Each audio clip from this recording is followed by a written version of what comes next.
हम लोगों ने जब शुरू करा था हमने अराउंड 90 एनिमल्स से शुरू करा था। अभी भी तकरीबन 80-90 के आसपास हम लोग अभी होल्ड कर रहे हैं। सो सिंस ये जो ज़मीन है ये हम लोगों की खुद की है, तो यहाँ तक शेड और बाउंड्री वगैरह ये सब प्रिपेयर करने में अराउंड 75 लाख के आसपास खर्च हुए थे। एंड जब हम लोगों ने 90 एनिमल्स शुरू में लिए थे वो अगेन 70-75 लाख के आसपास था, तो टोटल 1.5 CR का इन्वेस्टमेंट था हम लोगों का। 300 litres per day to 450 litres per day के बीच में वेरी करता है। ग्रीन फॉडर हम लोगों के जो फील्ड्स हैं वहाँ से ज्वार आती है, बरसीम आ जाती है, और अभी जो गन्ना कट रहा है उसके अगोले आ जाते हैं, तो ग्रीन में ये आ जाता है। ड्राई में गेहूं का हम लोगों के पास भुस रहता है।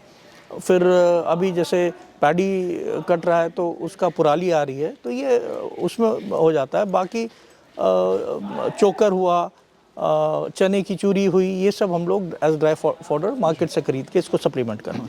तो एक फ़ौजी हूँ और फ़ौजी बंद करने या पीछे हटने का सोचता नहीं है, तो उसी प्रिंसिपल पे मैं चल रहा हूँ। इंडियन में जो दोगली हैं, जो मिक्स ब्रीड्स हैं, उनको रखने में ज़्यादा फ़ायदा है जी। और बफेलो अगेन अगर लोकल मिल जाए, पंजाब से हरियाणा से कोई मुर्रा बोलेगा, अगेन इट विल डिपेंड कि मिक्स ब्रीड कोई अच्छी मिल जाए भैंस तो उनको रखा जा सकता है, उसी को आगे कंटिन्यू करा जा सकता है। एक्सट्रीम होते हैं, summer period for about 2-2.5 months बहुत ज़्यादा गर्मी होती, तो ये दो पीरियड्स हैं जिनको बहुत ज़्यादा एहतियात से और सावधानी से निकालना पड़ता है। एंड अगर ध्यान दिया जाए तो ये पीरियड भी निकल जाता है।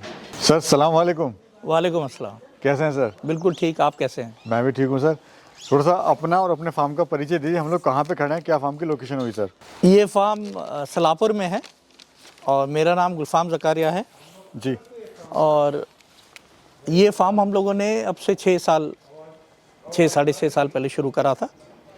और इस फार्म में बेसिकली काउज और बफेलोज का मिक्स है। जी जी। और ये है। थोड़ा सर आपकी जो जर्नी रही इससे पीछे की वो भी लोग जानना चाहेंगे, आप इससे पहले क्या कर रहे थे? मैं बेसिकली हूँ इसी गांव का, पर मेरे फादर आर्मी में थे, वो कर्नल थे, तो मैंने भी पढ़ाई के बाद आर्मी ज्वाइन करी थी। मेरा सिलेक्शन थ्रू NDA था। एंड कारगिल के बाद किसी रीज़न से मेरे को वापस आना था, तो फिर हम लोगों ने जब थोड़ी बहुत ज़मीन है हम लोगों की यहाँ और यहाँ से कनेक्ट है, तो उस कनेक्ट को मेंटेन करने के लिए हमने सोचा कुछ यहाँ पे काम शुरू करा जाए, तो उस वजह से यहाँ पे ये डेयरी फार्म शुरू करा था। और आर्मी में किस पोस्ट पे थे सर आप? कारगिल के टाइम में वहाँ पे एज अ मेजर था और उसके बाद मैंने क्विट करा था। थोड़ा सर यहाँ पर जानना चाहूँगा, एक मेजर की रैंक थी सर आपकी, बहुत ही एक वैल्यूबल और बहुत ही मतलब एक अलग ही ओहदा होता है उस चीज़ का, तो वो मैनेज करना और प्लस यहाँ पे आप डेयरी फार्म मैनेज कर रहे हैं, तो कितना मुश्किल आपको लग रहा है या फिर आप इसको एंजॉय कर रहे हैं, मतलब कैसे आपको यहाँ तक आए?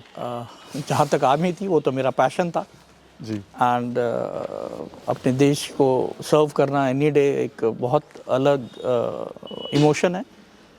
और जहाँ तक डेयरी फार्म का है और बफेलोज का है, मैं हमेशा से गांव से, एग्रीकल्चर से और एनिमल से जुड़ा रहा हूँ, तो ये मेरा एक शौक़ भी था।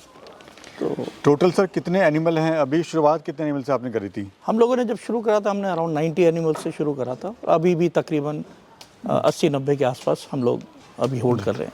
इन्वेस्टमेंट कितना आया था सर शुरुआत में? एनिमल्स पे कितना आया था, शेड पे कितना आया था, टोटल कितना आया था? सो सिंस ये जो ज़मीन है ये हम लोगों की खुद की है, तो यहाँ तक शेड और बाउंड्री वगैरह ये सब प्रिपेयर करने में अराउंड 70-75 लाख के आसपास खर्च हुए थे। एंड जब हम लोगों ने 90 एनिमल्स शुरू में लिए थे वो अगेन 70-75 लाख के आसपास था, तो टोटल 1.5 CR का इन्वेस्टमेंट था हम लोगों का। सर अक्सर लोग देखते हैं कि या तो बफेलोज करते हैं या फिर गाय का डेयरी फार्म करते हैं, बट यहाँ पे अभी मैं देख रहा हूँ मिक्स हैं, डेयरी फार्म भी है और साथ में बफेलोज भी कर रहे हैं, तो ये बड़ा चैलेंजिंग नहीं होता सर अपने आप में? नहीं, सिंस काउज और बफेलोज नेचर वाइज इतना ज़्यादा डिफरेंस नहीं है, इनके फूड हैबिट्स इतने ज़्यादा डिफरेंट नहीं है, डिफरेंट है पर ज़्यादा डिफरेंस नहीं है। तो इसका रीज़न ये भी रहा कि जो लोकल थोड़ा बहुत जो मिल्क जाता है लोग प्रेफर बफेलो मिल्क करते हैं, बट जो हम बल्क में दे रहे हैं नेस्ले को, उनके कलेक्शन पॉइंट को, उन लोगों को काऊ मिल्क की ज़रूरत थी, तो ये रीज़न था, इन दोनों को मिक्स करके हम लोगों ने यहाँ रखा। अभी डेली कितना प्रोडक्शन है सर मिल्क का? हम लोगों का मिल्क प्रोडक्शन मंथ वाइज और एनिमल किस स्टेज में है उसके अकॉर्डिंग वेरी करता रहता है। From 300 litres per day to 450 litres per day के बीच में वेरी करता है।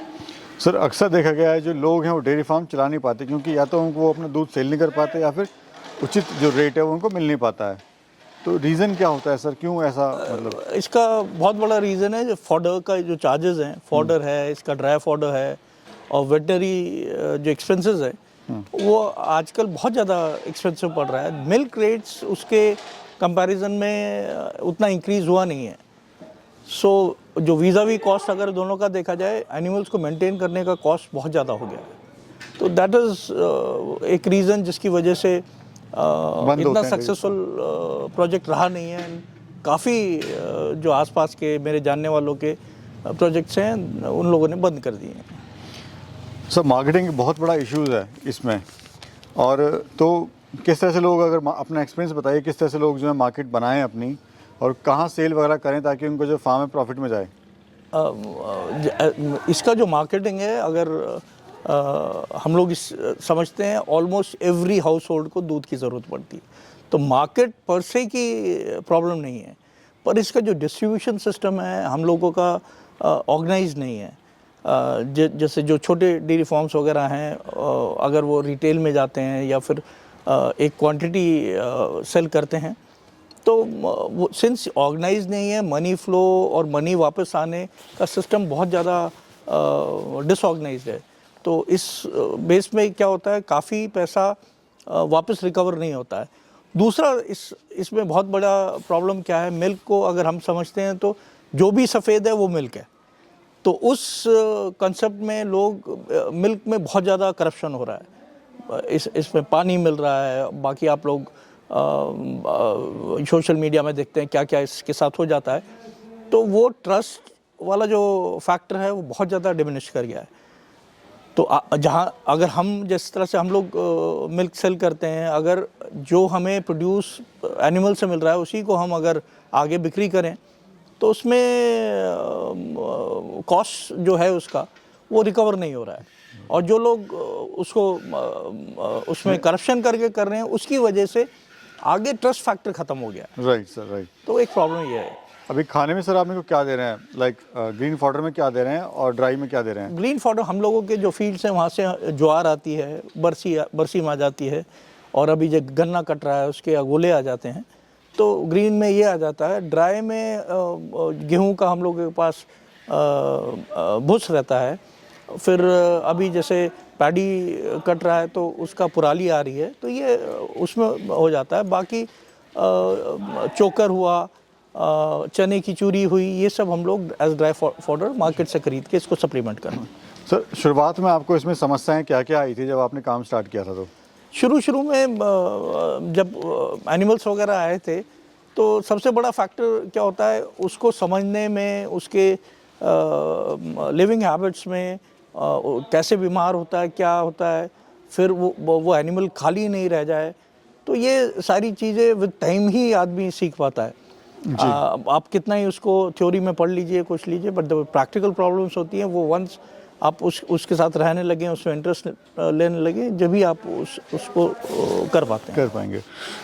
सर एक बात मैं जानना चाहता हूँ कि कभी आपको लगा कि फार्म बंद कर दो, कभी ऐसा लगा? नहीं। जैसे आपने शुरू में पूछा था मेरा बैकग्राउंड क्या है, तो एक फ़ौजी हूँ, और फ़ौजी बंद करने या पीछे हटने का सोचता नहीं है, तो उसी प्रिंसिपल पे मैं चल रहा हूँ अभी। जी। टोटल लैंड कितनी है सर आपकी जो यहाँ फार्म में, डेयरी फार्म में यूज़ करा है? ये करीब 8 बीघे का खेत था जिसको हम यहाँ यूज़ कर रहे हैं अभी। और टोटल फार्म का एरिया कितना है सर? 8 बीघे का है। 8 बीघे का। 8 बीघे नहीं, ये फार्म कितने में आपने बनाया हुआ है? 8 बीघे। 8 बीघे में, हाँ। और वैसे टोटल लैंड कितनी है सर? हम लोगों की यहाँ पे लैंड करीब 70 बीघा है। सर लोगों के मन में अक्सर डाउट रहता है जो डेयरी फार्म स्टार्ट करना चाहते हैं कि गाय से करें कि भैंस से करें, अगेन क्या कहना चाहेंगे? जी, इस पे डिपेंड्स आप आगे किसको दे रहे हो, आपका मार्केट क्या है। तो जहाँ तक बफेलो मिल्क है, सिंस इसमें फ़ैट कंटेंट ज़्यादा होता है, आजकल लोग हेल्थ अवेयरनेस फैक्टर बढ़ रहा है, प्लस ट्रेडिशनली ऑल्सो हम लोगों के यहाँ गाय का जो मिल्क है वो ज़्यादा यूज़ होता है। तो इट विल टोटली डिपेंड कि आप किसको बिक्री कर रहे हैं और डिमांड क्या है जी। तो और कोई फ़र्क इसमें है नहीं। सर अगर कोई गाय से शुरू करता है तो बेस्ट ब्रीड आपकी नज़र में कौन सी है, और बफेलो से शुरू कर रहा है तो उसके लिए बेस्ट ब्रीड कौन सी है? जो मैं सजेस्ट करूँगा, गाय सजेस्ट करने के लिए एचएफ सजेस्ट कर लो, जर्सी गाय सजेस्ट कर लो। हम लोगों को देखना पड़ेगा हम किस एनवायरनमेंट में रहते हैं और हमको कितना आसान से किस ब्रीड को हम लोग रख सकते हैं। जो क्रॉस ब्रीड्स हैं, जितनी भी ये बाहर की ब्रीड्स हैं, उनके साथ जो दोगली गाय जिसको हम बोलते हैं, जो इंडियन ब्रीड्स के साथ क्रॉस करने के बाद वो कोई भी होगी, वो ज़्यादा स्टडी होगी, वो ज़्यादा आसान हमारे यहाँ के मौसम में, यहाँ के फीड पर ज़्यादा आसानी से हम उसको पाल सकते हैं।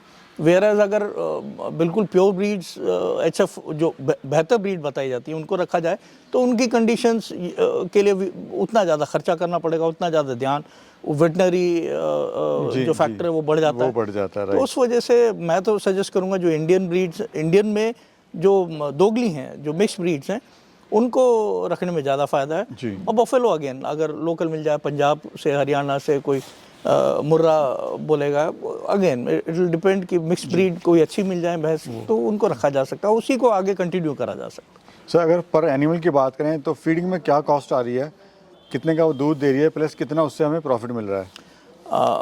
अगर कॉस्ट फैक्टर हम एग्जांपल के लिए एक बफेलो का ले लें, बफेलो का विद लेबर एंड फीड अगर मिला लिया जाए तो अराउंड 200-250 के बीच में पर डे का कॉस्ट आता है। अगर 60 रुपीज़ भी, एक एग्जांपल के इससे बोल रहा हूँ, हम लेते हैं पर बफेलो की मिल्क का, बफेलो के मिल्क का, तो अगर वो 8 लीटर्स भी दे रही है तो 60 into 8 480 रुपीज़ का वो आ रहा है। एंड उस पर एक्सपेंस 250-300 के आसपास का एक्सपेंस पड़ रहा है। पर वो जब भी पॉसिबल है जब आपका सभी एवरेज जो 8 लीटर्स कर है, 8 लीटर मेंटेन करना बफेलो 20-25-30 बफेलोज के बहुत बड़ी बात हो जाती है। तो वो अगर उतना 8 लीटर्स मेंटेन करा जाए तो प्रॉफिटेबल है। पर चैलेंज ऑफ द वेदर ये एक बहुत बड़ा इशू है जी। हम जहाँ हम हैं अभी मेरठ में, तो यहाँ पे एक्सट्रीम वेदर है, विंटर्स एक्सट्रीम होते हैं, summer period for about 2-2.5 months बहुत ज़्यादा गर्मी होती। तो ये दो पीरियड्स हैं जिनको बहुत ज़्यादा एहतियात से और सावधानी से निकालना पड़ता है। एंड अगर ध्यान दिया जाए तो पीरियड भी निकल जाता है। अभी कितनी लेबर है टोटल सर फार्म पे? मेरे पास 9 आदमी काम कर रहे हैं। सर आपने तो काफ़ी अच्छा खासा इसमें इन्वेस्टमेंट किया हुआ है। अगर कोई गरीब किसान है जिसके पास कम पैसा है, वो कैसे शुरुआत करे? क्या उसको शुरुआत करनी चाहिए या फिर नहीं करनी चाहिए? नहीं, कोई भी काम ऐसा नहीं होता है कि अगर बाकी लोग फेल हो रहे हैं आप भी होंगे, मैं इस चीज़ को नहीं मानता।